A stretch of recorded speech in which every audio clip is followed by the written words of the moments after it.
Guy Blaise Mayolas, président de la Fédération congolaise de football, a donné sa part de vérité sur la gestion de l'équipe nationale des Diables Rouges A de football. Il ressort de cette conférence de presse que la gestion de cette équipe n'est pas collégiale entre son institution et le ministère en charge des sports, qui cumule les tâches administratives et techniques. Le moment est venu de pouvoir apporter un éclairage.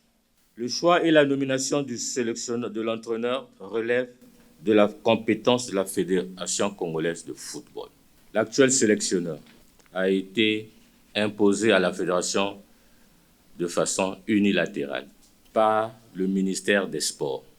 En ce qui concerne le transport, l'hébergement et les primes, la Fédération congolaise de football n'a jamais été associée. Elle ne pourra donc pas vous donner la moindre explication ou l'éclaircissement sur le choix des moyens de transport des lieux des hébergements et le montant des primes. Étant donné que les devis sont établis par le ministère en charge des sports, cette gestion a ne peut plus opaque de la part du ministère des Sports.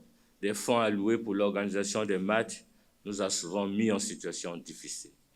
Dans cette confusion des rôles qui tire le football congolais vers le bas avec des résultats médiocres, la défection de plusieurs joueurs cadres et certains binationaux, Guy Blaise Mayolas croit encore aux vertus du dialogue et au sens patriotique afin de rectifier le tir avec le ministère en charge des sports pour le bien du football congolais. On va faire le pas, on va écrire au ministère, on va s'asseoir. Nous, on reviendra ici pour vous dire, nous avons fait telle démarche, voilà là où on a abouti, là où on n'a pas abouti. J'entends souvent le vivre ensemble. Mais lorsqu'on vit ensemble, on doit s'entraider, on doit s'aimer, on doit.